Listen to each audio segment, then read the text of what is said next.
Welcome dear students, कैसे हैं आप सभी। और आज फिर से मैं आप सभी का अपने इस ऑनलाइन प्लेटफॉर्म पे स्वागत करता हूं। और बिल्कुल आपका चौथा क्वेश्चन है, लिखा है कि अगर इफ़ 0.09 इंटू 0.09 और यहाँ पर लिखा है इंटू एक्स इक्वल है, यानी बराबर है, ये वैल्यू इसके बराबर है, तो आपको क्या पूछ रहा है, एक्स अपान जेड की वैल्यू पूछ रहा है। देखिए हम यहाँ पे सॉल्यूशन करते हैं। यहाँ पर आपका किस तरह से आसान, बिल्कुल आसान, आप अगर केयरफुली देख रहे हैं तो आपको सवाल आ जाएगा, बिल्कुल आसानी से आ जाएगा।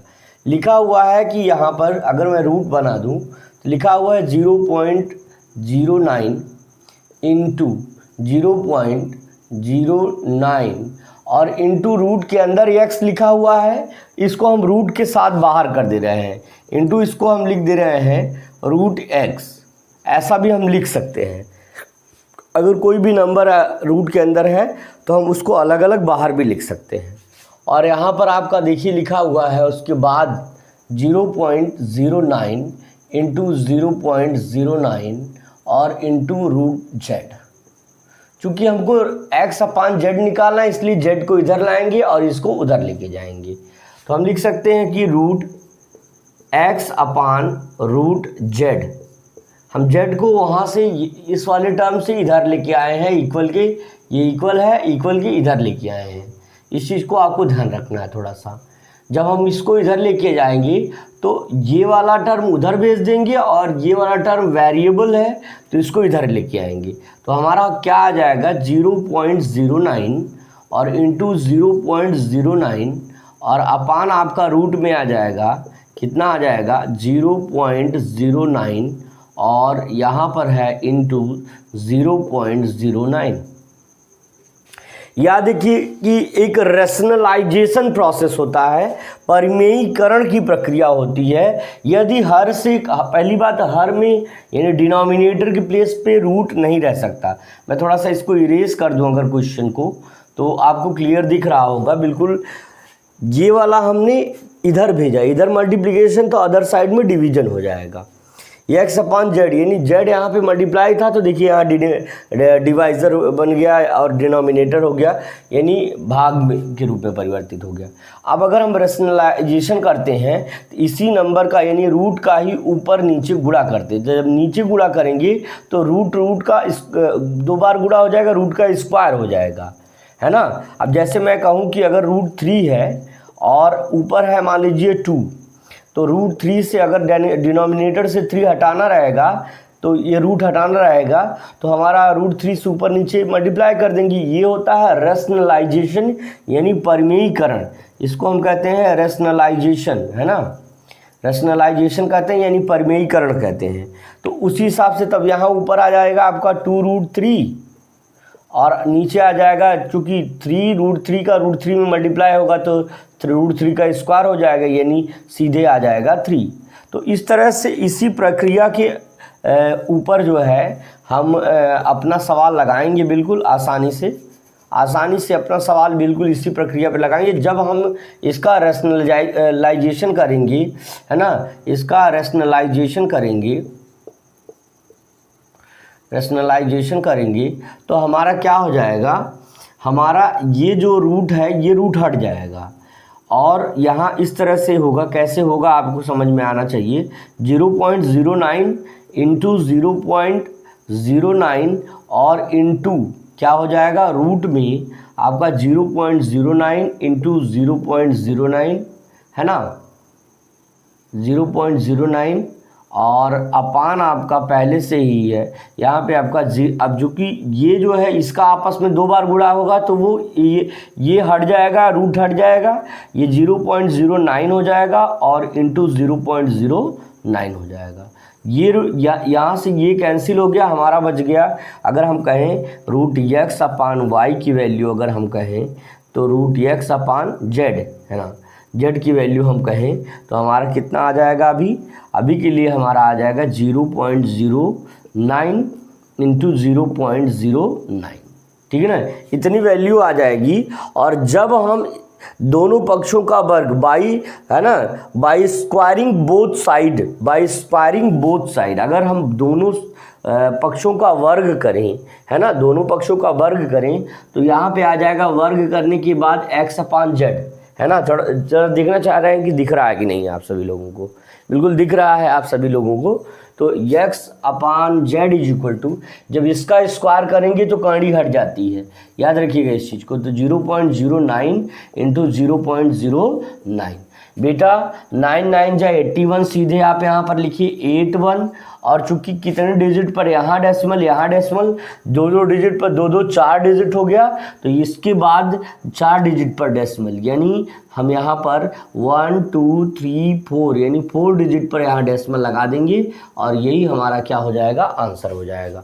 तो आप देख सकते हैं कि कौन सा डेसिमल के बाद 0081 कहाँ पर है। तो आपका ऑप्शन नंबर देखिए, ऑप्शन नंबर ए आपका सही हो जाएगा, ऑप्शन नंबर ए सही हो जाएगा। देखिए थोड़ा सा प्रक्रिया को धीमा इसलिए मैं कर रहा हूँ ताकि आपको पूरी तरह से समझ में आ जाए। इसे आप नोट करिए, तुरंत इसे आप नोट करिए। आपको 30 सेकंड का समय हम गिन करके दे रहे हैं, उसके बाद अगले प्रश्न को हम सॉल्व करेंगे। चलते हैं, आप नोट कर लीजिए इसको बेटा।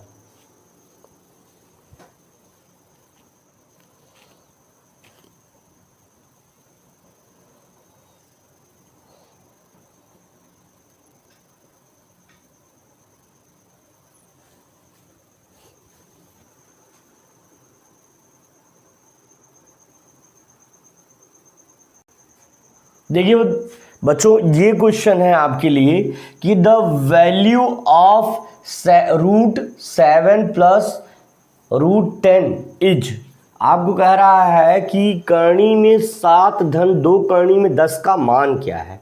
देखिए इतना चुटकी बजा करके मैं बता रहा हूँ कि जितना आसान हो सकेगा उससे भी आसान तरीका मैं समझाऊंगा।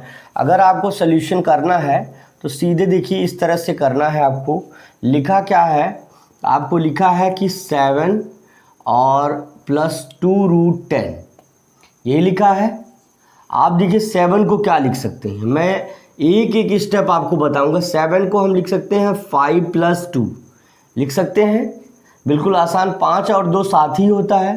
फिर 2 करणी में 2 लिखा है तो 2 करणी में 10 लिखा है तो 2 करणी में 10 को हम लिख सकते हैं, कितना लिख सकते हैं भाई, 5 × 2 या 2 × यहाँ पर 5। आसान है, बिल्कुल आसान है। एक स्टेप में हमने देखिए क्या, 2 5 जा 10, तब भी 10 आ जाएगा। रूट को इस रूप में कन्वर्ट कर सकते हैं। एक स्टेप मैं और करना चाहूँगा, यदि करणी में ही अगर मैं इसी को, अगर मैं इस तरह लिखूँ, इसी के अंदर ही लिख रहा हूँ, तो इसको मैं इस तरह भी लिख सकता हूँ कि 5 √5 की पावर 2, यानी जब हम रूट का स्क्वायर करेंगे तो 5 ही आ जाएगा ऑब्वियसली। इसी को हमने इस रूप में इसलिए लिखा है कि अगर √5 का स्क्वायर करेंगे तो 5 ही आएगा। एक कॉन्सेप्ट बनाने के लिए हमने ऐसा किया है। करणी में 5 का वर्ग करने के बाद 5 ही आएगा, तो 5 को ही हमने करणी में 5 का वर्ग लिख लिया और बाहर आएगा तो करणी के अंदर ही 5 रहेगा। और फिर यहाँ पर हम कर दिए इसी को √2 का स्क्वायर, और फिर क्या है, +2 × √2 और इंटू √5। यहाँ तक आपको समझ में आ गया। हमने 5 को करणी में 5 का वर्ग, यानी करणी का वर्ग होगा तो ये 5 बाहर आ जाएगा। किसी भी करणी का वर्ग होता है, स्क्वायर होता, पावर 2 होती है, तो करणी हट जाती है। जब करणी हट जाएगी स्क्वायर से तो ऑब्वियस सी बात है 5 ही आएगा, और √2 का स्क्वायर होगा तो 2 ही आएगा। और मैंने इसको पहले जैसा किया था वैसे ही किया है। एक फार्मूला हम जानते हैं, हम सभी जानते हैं, चूँकि एक फार्मूला होता है अलजेब्रा का। क्या फार्मूला होता है, लिखा होता है a + b² 2 is equal to a² + b² और +2 × a × b। सेम देखिए, अगर हम a की जगह √5 माने और b की जगह हम √2 माने, तो बताइए क्या इस फार्मूले को ये फॉलो कर रहा है? बिल्कुल। देखिए a² √5 हमने a माना है, √2 को हमने माना है b, तो इस फार्मूले में बिल्कुल ये सेम बैठ रहा है। देखिए a² b² 2 a यानी a की जगह देखिए हम क्या माने हैं, a की जगह कोई बात नहीं है, a × b हमने कहा 2 × 3 3 × 2, कोई दिक्कत नहीं है। इसको हम इस रूप में भी लिख सकते हैं, कोई बात नहीं। 5 पहले लिख दीजिए, क्या दिक्कत है? 5 पहले लिख दीजिए, 2 बाद में लिख दीजिए, है ना, कोई बात नहीं है। 5 पहले लिख दीजिए, 2 बाद में लिख दीजिए, उससे कोई मतलब नहीं। 5 × 2 तब भी 10, 2 × 5 तब भी 10 हो जाएगा। हमारा 2ab 2 × a × b, यानी ये पूरा फार्मूला इस पर सेट हो रहा है। तो अगर हम इस चूँकि इतने को इतना लिख सकते हैं, और इसी तरह से अगर हमको इतने को लिखना है तो 60 में जैसे इसको हम या तो ये लिख सकते हैं या इसको हम इतना लिख सकते हैं। उसी तरह इसको जिस रूप में इस कॉन्सेप्ट के अकॉर्डिंग, चूँकि छोटे को एक्सपैंड करके इस तरह से लिखा है, दैट्स वाई हम उसको जब लिखेंगे तो हम उसको एक स्टेप में इस तरह लिख सकते हैं कि रूट के अंदर, ध्यान से समझिएगा, रूट के अंदर आपका क्या है, रूट के अंदर आपका जो है यानी 5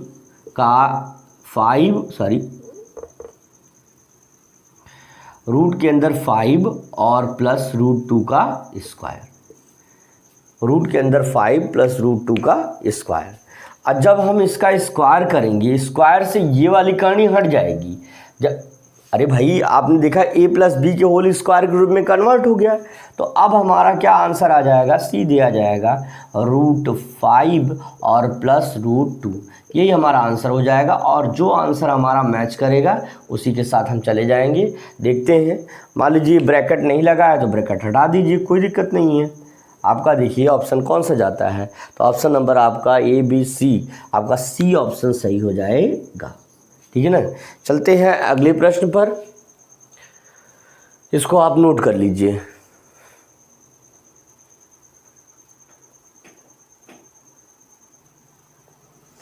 देखिए प्यारे बच्चों, लिखा है if the area of an equilateral triangle. पहली बात, इक्विलैटरल ट्रायंगल क्या होता है ये जान लीजिए आप सभी लोग।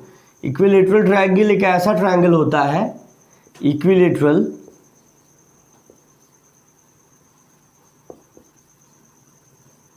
ट्राइएंगल, इसको कहते हैं समबाहु त्रिभुज। क्या कहते हैं? समबाहु, जिसकी भुजा समान हो ऐसे त्रिभुज को समबाहु त्रिभुज कहते हैं। और ऐसे त्रिभुज का आपको क्षेत्रफल को हम कहते हैं एरिया, और एरिया दिया गया है इसका कितना है, 24√3 है। तो देन कह रहा है कि इसका पेरीमीटर क्या है, पेरीमीटर होता है इक्विलैटरल ट्रायंगल के लिए 3 × साइड, इसका पेरीमीटर का फार्मूला है 3 × साइड, किसका, इक्विलैटरल ट्रायंगल का पेरीमीटर का फार्मूला है।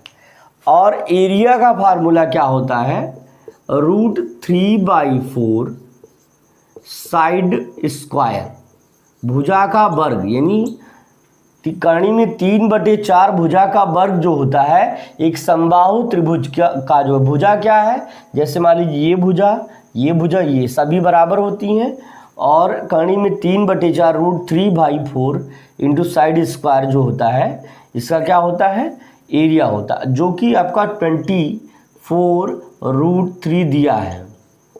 याद रखिए कि √3 यहाँ भी है, √3 यहाँ भी है, मल्टीप्लाई में कट जाएगा, 4 यहाँ है उधर भेजेंगे तो हम लिख सकते हैं side square is equal to side यानी भुजा का वर्ग बराबर हो जाएगा, 4 इधर भाग है उधर गुणा हो जाएगा, 24 × 4 आपका हो जाएगा 4 चौके 16, 4 4 जा 16, 6 कैरी 1 और 4 2 जा 8, यहाँ हो जाएगा 4 चौका 16 की 6 और 4 दूनी 8 1 9 है ना, यहाँ हो जाएगा 9, यानी side square is equal to आपका 9 हो रहा है। तो साइड की वैल्यू निकालने के लिए आपको क्या, इधर स्क्वायर हटेगा इधर रूट लग जाएगा, इस चीज़ को आपको ध्यान देना है, इधर रूट लग जाएगा, है ना, रूट लग जाएगा।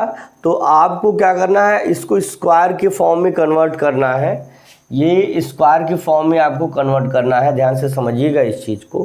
देखिए कैसे हम यहाँ पे पहले इसको कैसे रूट के रूप में लिखेंगे, ज़रा इसको देखिएगा। इसको हम 96 का हम जो है यहाँ फैक्टर कर रहे हैं, 2 का 2 4 जा 8।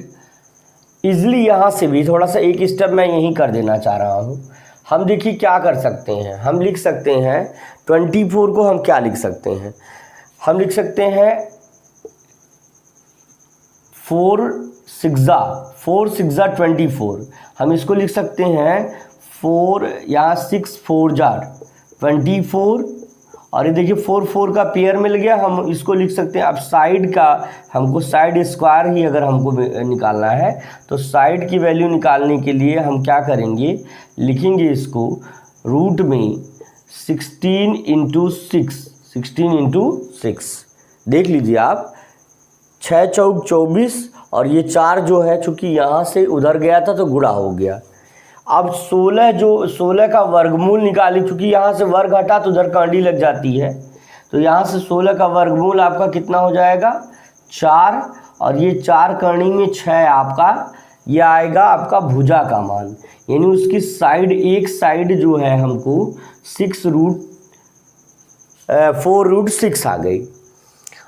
अब हमको इसका क्या निकालना है, पेरीमीटर निकालना है। पेरीमीटर के लिए मैंने यहाँ बताया है कि 3 इंटू साइड होता है, यहीं से निकाल लीजिए। 3 इंटू साइड की वैल्यू आपकी कितनी दी गई है, देखिए यहाँ पर 4√6, यानी 4 और रूट जो है आपका 6, तो 3 चौका 12, यानी 12 करनी में 6 आपका जो है आंसर हो जाना चाहिए। आपका उसका परिमाप यानी sums of all side, sums of all 3 sides आपको निकालना है। 12√6 मीटर जो भी यूनिट रहेगी उतना हो जाएगा, जो कि ऑप्शन नंबर ए के साथ चला जाएगा। प्यारे बच्चों, शॉर्ट वीडियो रखने के लिए ताकि आप बोर ना हो जाएं, आप बताएंगे हमें कमेंट में कि आपको लॉन्ग वीडियो या मैराथन वीडियो चाहिए कि नहीं चाहिए, है ना। सभी बच्चों के लिए एक बेहतर दिशा देने के लिए मैं प्रतिबद्ध हूँ, है ना। इसी के साथ आज की क्लास को वाइंड अप करते हुए मिलेंगे अगली क्लास पे, तब तक के लिए thank you, best of luck.